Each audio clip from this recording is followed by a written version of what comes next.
Palak chicken చేయబోతున్నానండి.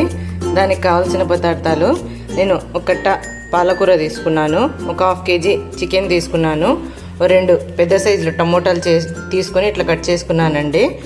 ఒక 1.5 spoon అల్లం వెల్లుల్లి పేస్ట్ తీసుకున్నాను, ఒక 5-6 పచ్చిమిర్చి తీసుకున్నాను, ఒక హాఫ్ కప్పు పెరుగు తీసుకున్నాను, 1 స్పూన్ పసుపు, రుచికి సరిపడంత ఉప్పు, 1 స్పూన్ కారం, 2 స్పూన్లు ధనియాల powder, half spoon garam masala, ఇవి బిర్యానీ ఆకు, ఒక చెక్క, 2 యాలకులు, 3 లవంగాలు ఇట్లా తీసుకున్నాను.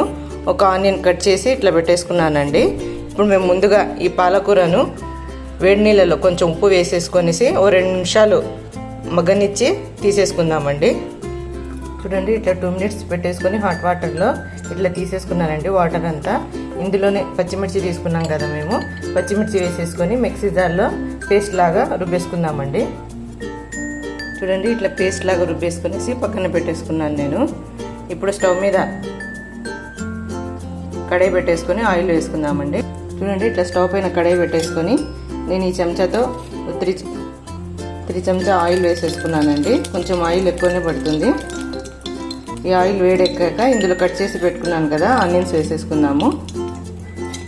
చూడండి, ఆనియన్స్ వేసేసుకున్నాను నేను. ఈ ఆనియన్స్ కొంచెం ఫ్రై అయ్యాక స్పైసెస్ వేసుకుందామండి. చూడండి, ఈ ఆనియన్స్ మరీ ఎక్కువ వేగాల్సిన అవసరం లేదండి. చూడండి, ఇట్లా ఇందులో మేము స్పైసెస్ తీసుకున్నాం కదా, ఇది వేసేస్తున్నాను. ఇది కొంచెం ఫ్రై అయ్యాక అల్లం వెల్లుల్లి పేస్ట్ తీసుకున్నాం కదా, ఒక 2 స్పూన్స్ ఇందులో వేసేస్తున్నానండి. ఇది కొంచెం పచ్చివాసన వెళ్ళేంత వరకు ఫ్రై చేసుకుందామండి.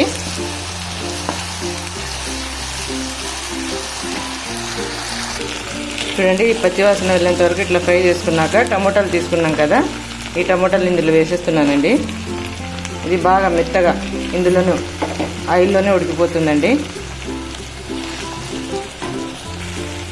చూడండి, ఈ టమోటాలు ఇందులోనే బాగా మెత్తగా ఉడికిపోయాయి. ఇప్పుడు మేము పేస్ట్ వేసుకుని పెట్టుకున్నాం కదండి ఈ గ్రేవీ ఇందులో వేసేస్తున్నానండి. ఇది బాగా కలిపేసుకొని ఈ పచ్చి వాసన అంతా పోయేంత వరకు కొంచెం బాగా ఫ్రై చేసుకోవాలండి. చూడండి, ఇది బాగా ఫ్రై అవుతుంది. ఇందులో కొంచెం ఉప్పు వేసుకుందామండి.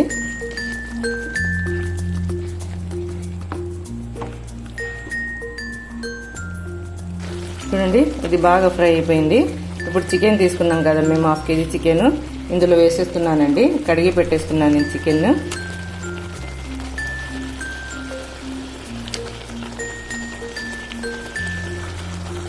చూడండి, చికెన్ వేసేసుకున్న తర్వాత పసుపు ఉప్పు తీసుకున్నాను కదా, ఇది వేసేస్తున్నాను. ఇందులో మేము కారం, గరం మసాలా, ధనియాల పౌడర్ తీసుకున్నాం కదా, ఇది కూడా వేసేస్తున్నాను. ఇది బాగా కలిపేసుకుందామండి. చూడండి, ఇదంతా బాగా కలిపేసుకున్నాక పెరుగు తీసుకున్నాం కదా, ఈ పెరుగు కూడా వేసేస్తున్నాను. పెరుగు వేసేసుకొని కలిపేసుకుందామండి. చూడండి, ఇదంతా కలిపేసుకున్నాక మూత పెట్టేసుకుందామండి. మీడియం ఫ్లేమ్లో ఉడికించుకుందాము. ఈ చికెన్ ఉడికేంత వరకు పెట్టేసుకుందామండి. ఇందులో ఏం వేయాల్సిన అవసరం లేదండి. ఇంకా నీళ్ళు, వాటర్ ఏం అవసరం లేదు. ఇందులోనే వాటర్ అంతా వచ్చేస్తుంది. మీడియం ఫ్లేమ్లో పెట్టేసుకొనేసి మూత పెట్టేసుకుందామండి. ఈ చికెన్ ఉడికేంత వరకు పెట్టేసుకుందాం. చూడండి, నేను ఒక 20 మినిట్స్ పెట్టేసుకున్నాను సిమ్లో. చూడండి, ఆయిల్ అంతా పైకి ఎట్లా వచ్చేసిందో, ముక్క కూడా ఉడికిపోయిందండి. ఈ చికెన్కు ఈ పాలకూర గ్రేవీ అంతా బాగా పట్టేసింది. చూడండి, ఇది రెడీ అయిపోయిందండి. స్టవ్ ఆఫ్ చేసేసుకుందాము, సర్వ్ చేసుకుందాం. ఇంకా చూడండి, వేడి పాలక్ చికెన్ రెడీ అయిపోయిందండి.